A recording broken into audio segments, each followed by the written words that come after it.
Sa bidyong ito ay pag-uusapan natin ay patungkol sa tunay na pagkatao ni Vice Presidente Sara Duterte na dapat mo malaman. Si Sara Zimmerman Duterte Carpio o mas kilala sa tawag bilang si Inday Sara. Siya ay isang abogado, politician, at ang kasalukuyan na ika-15th Vice President ng Pilipinas. Siya ang ikatlong babaeng Vice-Presidente at ang ikatlong Vice-Presidente na nagmula sa Mindanao at ang pinakabatang Vice President sa kasaysayan ng Pilipinas. Ipinanganak siya sa Davao City noong May 31, 1978, at siya ngayon ay 46 years old na. Siya ang pangalawang anak ng ika-16 na Pangulo ng Pilipinas na si Rodrigo Duterte at Elizabeth Zimmerman na dating guro at flight attendant. Nagtapos siya ng kursong BS Respiratory Therapy sa San Pedro College, Davao City kung saan una niyang plano kumuha ng kursong may kaugnayan sa medisina. Nag-aral din siya sa College of Law upang maging abogado balang araw at kalaunan ay nagtapos sa San Sebastian College Recoleto sa Manila City at nakapasa sa bar exam noong 2005. Pagkatapos ay nagtrabaho siya ng ilang buwan bilang court attorney sa opisina ni Supreme Court Associate Justice Romeo Colejo Sr. Ikinasal siya kay Mans Carpio noong 2007 na isang abogado mula sa kilalang pamilya sa Davao City. Sa kabila ng kanyang matatag na personalidad sa larangan ng politika ay kilala rin siya bilang maasikaso at mapagmahal na ina at asawa sa kanyang pamilya. Samantala, noong December 2006, ayon kay ex-President Rodrigo Duterte noong una ay ayaw niya na pumasok sa magulo at mahirap na mundo ng politika ang ni isa sa mga miyembro ng kanyang pamilya. Subalit dahil sa kanyang pag-aalala sa mga maaaring katiwalian sa politika na papalit at posibleng masira sa kanyang pangalan at legacy, ay kinausap niya si Inday Sara na tumakbo sa darating na eleksyon para may pumalit sa kanyang posisyon at upang ipagpatuloy ang kanyang mga nasimulan. Samantala, nanalo si Sara Duterte bilang Vice Mayor ng Davao City noong 2007 hanggang 2010. Naging mayor din siya ng Davao City mula 2010 hanggang 2013 at 2016 hanggang 2022. Kahit bago pa lamang noon sa politika, si Inday Sara Duterte ay ipinakita niya ang kanyang kakayahan pagdating sa pamumuno sa mga mamamayan ng lungsod. Noong December 2, 2010, siya ay hinirang ni former ex-President Benigno Aquino III bilang chairperson ng Regional Development Council Region 11. Siya ang kauna-unahang babae na humawak sa posisyon at ang unang hinirang mula sa government sector mula nang muling organisahin ang konseho noong 1986. Sa kanyang pag-upo bilang chairperson ay nakita agad ang paglaki ng Gross Regional Domestic Product ng Davao Region mula 3.9% noong 2011 hanggang 7.1% noong 2012. Sa ilalim ng pamumuno ni Inday Sara Duterte, ang Davao City ay umangat at naging pangunahing lungsod sa Mindanao Region. Isinulong niya ang lungsod bilang tourism and investment destination na ipinakilala ang tagline na Davao Life is Here para i-market ang lungsod noong 2011. Sa maikling panahon ng kanyang panunungkulan mula 2011 hanggang 2013 ay nakatanggap ang Davao City ng 36 na mga parangal, pagkilala, at certification para sa mahusay na pamamahala, negosyo, turismo, kalusugan, kapaligiran, pamamahala sa pondo, transparency, at iba pa. Noong 2013 ay nagpahinga si Sara Duterte sa politika at noong 2016 muli siya pumasok sa lokal na politika at naging mayor ng lungsod. Samantala, ang isa sa kilalang nag-viral na sangkot si Inday Sara Duterte ay noong July 1, 2011, nang suntukin niya si Abe Andres, na isang sheriff ng Davao City Regional Trial Court, dahil sa demolisyon ng mga barong-barong sa Barangay Kapitan Tomas, Monteverde Sr. at Dao, sa Davao City. Hiniling niya sa korte at sa demolition team na ipagpaliban ang demolisyon, ngunit tinanggihan ni Abe Andres ang kanyang kahilingan at itinuloy ang marahas na demolisyon na nagpainit ng kanyang ulo. Makalipas ang ilang araw, ay nagsampa ng reklamo ang Sheriff Confederation of the Philippines, Incorporated laban kay Inday Sara Duterte, kaugnay sa insidente. Pero ganun pa man, noong June 28, 2012, halos isang taon pagkatapos ng insidente, ay nag-public apology si Inday Sara kay Abe Andres at sa kanyang pamilya. Samantala, si Inday Sara Duterte ay isang adopted member ng Philippine Military Academy, Maharlika Class of 1984 at Philippine National Police Academy, tagapagkalingge Class of 1991. Member din siya ng Philippine Coast Guard Oilyari at Armed Forces of the Philippines Army Reserve Command. Siya ay may ranggong colonel at kasalukuyang Assistance Brigade Commander ng 222nd Ready Reserve Combined Arms Brigade, Philippine Army.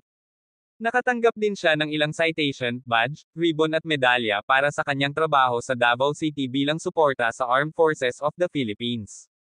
Pinatunayan ni Sara Duterte ang walang patid na pagsisikap para sa kapayapaan at pag-unlad ng kanyang administrasyon.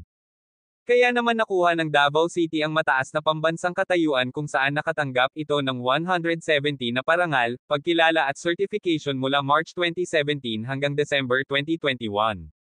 Ang Davao City ay isinama sa listahan ng 2021 Top 10 Richest Cities ng Pilipinas ayon sa Commission on Audit. Sa taon din na ito ay naitalaga ang Davao City bilang ika-4 na most competitive highly urbanized city ng Department of Trade and Industry. Bukod pa dyan ay kinilala dito si Sara Duterte at sa ibang bansa para sa trabahong ginawa niya bilang local chief executive. Noong 2012, isa siya sa 88 nominated sa prestigious World Mayor Awards at isa sa 2 Pilipino na mayor nominees. Noong 2021, napili siya bilang top-performing mayor ng Pilipinas na may 93% rate sa pamamagitan ng isang independent at non-commissioned survey ng RT Mission and Development Foundation, Incorporated. Noong 2022 election, siya ay nanalo bilang Vice President na may mahigit 32 milyong boto. Siya ang naging kauna-unahang Vice Presidente na nahalal ng nakararami mula noong 1986 election at ang nakakuha ng pinakamalaking bilang ng mga boto mula noong 1969. Maliban pa dyan, nakamit din niya ang pinakamaraming boto para sa alinmang katungkulan sa isang solong panalo na halalan sa kasaysayan ng Pilipinas. Siya rin ang pinakabata at unang naging Vice Presidente mula sa Mindanao. Ilan nga sa kanyang mga nagawa ay ang mga sumusunod. Nagpagawa si Sara Duterte ng mga satellite office para sa Office of the Vice President sa Zamboanga City, Tandag, Tacloban City, Davao City, Dagupan, at Cebu City. Noong October 9, 2022, sa pakikipagtulungan niya sa DepEd at Department of Health ay sinimulan ni Inday Sara ang pagpapalabas ng kalusugan food truck sa ilang mga lugar sa Pilipinas na mas nangangailangan ng tulong upang tugunan ang malnutrition sa mga mag-aaral. Ang mga food truck ay regular na humihinto sa mga paaralan at institusyon na may problema sa malnutrition at gutom ng mga bata, sumusunod sa isang 120 days na feeding program menu na recommended ng National Nutrition Council ng DOH. Inumpisahan din niya ang nationwide distribution ng 1 milyong bag na naglalaman ng school supplies at dental kits, pati na rin ang pagtatanim ng 1 milyong puno sa ilalim ng OVP Pagbabago, A Million Learners and Trees Program, sa pakikipagtulungan sa DepEd at DENR. Ang kampanya ay nagtataguyod ng edukasyon at nagbibigay ng dental hygiene kit sa mga estudyante. Habang tinuturuan sila sa pangangalaga sa kalikasan sa pamamagitan ng pagtatanim ng mga puno. Simula July 2022 hanggang October 2023 ay nakapagbigay ang OVP ni Sara Duterte ng 1.2 bilyon na halaga ng medical assistance sa 106,958 beneficiaries at ang Burial Assistance Program ay nakapagbigay ng 130.3 milyon sa 22,470 pamilya. Sa parehong taon, ang libreng sakay ng opisina ay nagsilbi sa 79,633 na pasahero sa Cebu City, 60,409 sa Davao City, 89,605 sa Bacolod City, at 523,260 sa Metro Manila. Sa Disaster Operation Center ng OVP ay nagsagawa ng 162 relief operations at nagbigay ng 69.1 milyon na tulong sa 115,405 na pamilya sa panahon ng mga kalamidad at mga sakuna. Samantala, pagdating sa usapang CPP-NPA-NDF o Communist Party of the Philippines New People's Army National Democratic Front na pakikipag-usap ng gobyerno ay hindi dito sang-ayon si Vice President Sara Duterte. Kaya naman matapos pumayag ang administrasyon ni President Bongbong Marcos na ipagpatuloy ang mga pag-uusap ng kapayapaan sa CPP-NPA-NDF ay tinawag ni Vice President ang mga pag-uusap na pact with the devil at nagbabala na hindi tapat ang mga komunista sa pagkakaroon ng kasunduan pagdating sa gobyerno. Samantala, noong May 11, 2022, ipinahayag ni President Bongbong Marcos na pumayag si Vice President Sara Duterte na sumapi sa kanyang gabinete bilang kalihim ng edukasyon kahit nauna na siyang nagpahayag ng interes na maging kalihim ng national defense. Ayon sa Vice Presidente ay mas pinili niya maging kalihim ng edukasyon upang maiwasan ang mga intriga tungkol sa kanyang katapatan sa administrasyon. Bilang kalihim ng kagawaran ng edukasyon. Pinamunuan ni Vice President Sara Duterte ang pagpaplano para sa pagbabalik ng mga physical classes sa lahat ng mga paaralan sa Pilipinas na naapektuhan mula noong 2020 dahil sa COVID-19 pandemic para sa school year 2022-2023. Idineklara rin niya ang school uniforms at pagbabakuna sa mga estudyante ay magiging optional para sa darating na school year. Bago siya umupo sa opisina, ay pinaboran din niya ang muling pag-reinstate ng Mandatory Reserve Officers Training Corps o ROTC na kalaunan ay nakakuha ng mas maraming suporta mula sa mga mambabatas at opisyal ng gobyerno. Noong November 25, 2022, ay itinatag niya ang Learner Rights and Protection Office. Sa ilalim ng DepEd at inilunsad ang TeleSafe Contact Center helpline nito upang tugunan ang pang-aabuso at palakasin ang proteksyon sa mga bata. Upang mapanatili ang focus sa pagkatuto at siguraduhin na hindi mabibigatan ang mga guro sa mga bagay na hindi kaugnay sa kanilang trabaho. Noong March 2023, pumirma si Vice President Sara Duterte ng isang department order na nagbabawal sa mga guro na sumali sa volunteer work at extracurricular activities habang nasa oras ng klase. Sa kaparehong taon din, ay sinabi ng Vice Presidente na plano niya isama ang mandatory scouting sa K-12 curriculum para sa mga batang lalaki sa Pilipinas upang maibalik sa kanila ang pagmamahal sa bansa. Noong August 2023, ay inilunsad ng DepEd sa ilalim ng kanyang pangumuno ang bagong bersyon ng K-12 na tinawag na Matatag Curriculum.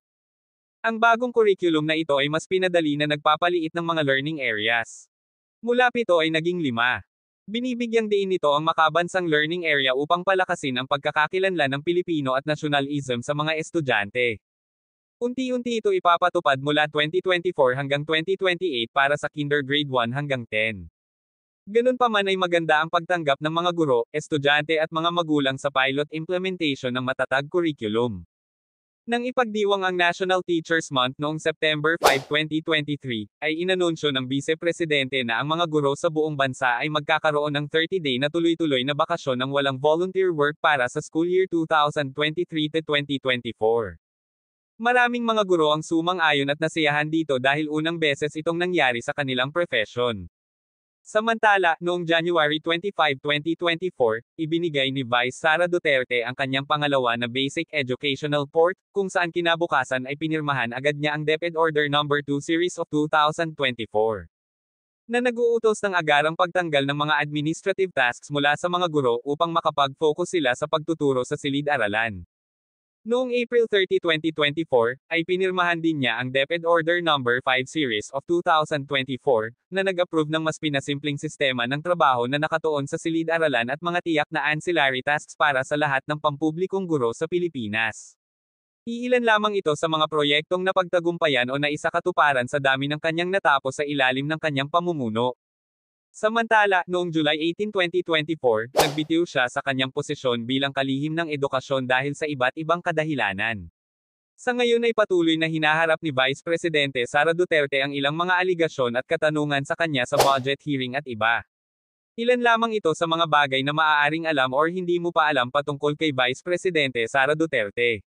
Ikaw, ano ang masasabi mo sa mga nagawang ito ng ating Vice Presidente? Comment mo sa baba ng ating video.